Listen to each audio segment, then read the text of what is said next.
தேடி தேடி சென்று சோறு தின்பதையும், தேவையே இல்லாமல் அவுட்டிங் என்ற பெயரில் ஊர் சுற்றுவதையும், நடுராத்திரியில் திரைப்படம் பார்க்கப் போவதையும், நாகரிகம் என்ற பெயரில் அநாகரிகத்தில் ஈடுபடுவதையுமே இந்த தலைமுறையினர் வாழ்வியலாக ஆக்கி வருகின்றார்கள். உணவு திருவிழா என்று அறிவித்தால் காசையும் கொடுத்துவிட்டு தட்டை ஏந்தி கொண்டு யாசகம் கேட்பது போல் வரிசையில் நிற்கின்றது சமூகம்.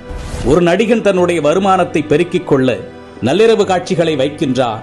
அறிவை இழந்து குடும்பத்தோடு சென்று கூட்ட நெரிசலில் சிக்கி இறந்து போகின்றார்கள். அதை பற்றி கவலைப்படாமல் தன்னுடைய வசூல் கணக்கை பார்த்து கொண்டிருக்கின்ற ஒரு நடிகனை தலையில் தூக்கி வைத்து வசூல் மன்னன் என்று கொண்டாடி கொண்டிருக்கின்றது இந்த சமூகம். பேசத் தெரியாத குழந்தைகளின் கையில் அலைபேசியை கொடுத்து அதை பெருமையாக பார்த்து ரசிக்கின்றது சமூகம். இரவு 2 மணிக்கு மிட்நைட் பிரியாணியை குடும்பத்தோடு சென்று சாப்பிடுவது கௌரவமாகிவிட்டது. நீங்கள் உங்கள் குழந்தைகளுக்கு உணவு கொடுக்கவில்லை, ஸ்லோ பாய்சன் கொடுக்கின்றீர்கள். உங்கள் தலைமுறையை மலடாக்குவதற்கு மருந்து கொடுத்துக் கொண்டிருக்கின்றீர்கள். பிள்ளையை பெற்ற பெற்றோர்களே, நம்மில் பலர் பிள்ளைகளை உருவாக்கவில்லை, நிறைய வருமானம் கொடுக்கும் ஜெர்சி மாடுகளை உருவாக்கி கொண்டிருக்கின்றோம். உங்களில் எத்தனை பேரின் பிள்ளைகளுக்கு அறிமுகமில்லாத ஒரு மனிதரிடம் 10 நிமிடம் உரையாட தெரியும்? சொல்லிக் கொடுத்திருக்கின்றீர்களா? இனி சொல்லிக் கொடுங்கள். உங்களில் எத்தனை பேரின் பிள்ளைகளுக்கு தன்னம்பிக்கைக்கும் தலைகணத்திற்கும் உள்ள வேறுபாடு தெரியும்? சொல்லிக் கொடுத்திருக்கின்றீர்களா? இனி சொல்லிக் கொடுங்கள். உங்களில் எத்தனை பேரின் பிள்ளைகளுக்கு நம் தாய்மொழியில் தமிழில் தொடர்ந்து ஒரு 5 நிமிடம் பிற மொழி கலவாமல் பேசத் தெரியும்? சொல்லிக் கொடுத்திருக்கின்றீர்களா? இனி சொல்லிக் கொடுங்கள். உங்களில் எத்தனை பேரின் பிள்ளைகளுக்கு உங்களின் மாத வருமானம் தெரியும்?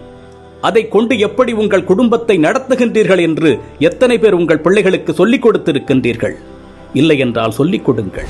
அது தெரியாததால் தான் இன்று பலர் லட்சத்தில் வருமானம் ஈட்டியும் இஎம்ஐயில் வாழ்க்கையை தொலைத்து விழி பிதுங்கி நின்று கொண்டிருக்கின்றார்கள். ஆண் பிள்ளைகளோ பெண் பிள்ளைகளோ, உடல் வெட்கம் என்றால் என்ன என்று சொல்லிக் கொடுங்கள்.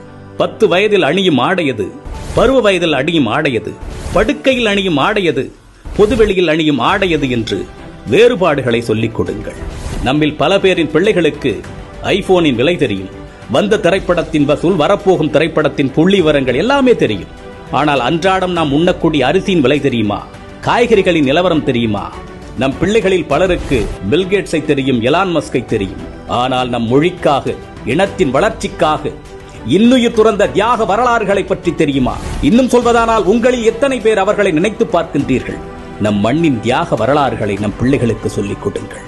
எப்பொழுதுமே உறவுகளை எதிரிகளாக மட்டுமே கட்டமைத்து அவர்களின் மூளைகளில் ஏற்றிவிடாதீர்கள். உறவுகளை ஒதுக்கத் தொடங்குங்கள் என்று அவர்களுக்கு நீங்கள் சொல்லிக் கொடுத்து விட்டால், அவர்கள் வளர்ந்து விட்ட பிறகு அவர்கள் ஒதுக்குகின்ற முதலாவது நபர் நீங்களாக தான் இருப்பீர்கள். வாழ்க்கை என்பது வெறும் கேளிக்கையும் வேடிக்கையும் பணம் ஈட்டுவதும் ஆடம்பரமும் மட்டுமல்ல, அது மன நிறைவாக வாழ்வது. அது எப்படி என்று குழந்தைகளுக்கு கற்றுக் கொடுங்கள். இந்த மனித சமுதாயத்திற்கு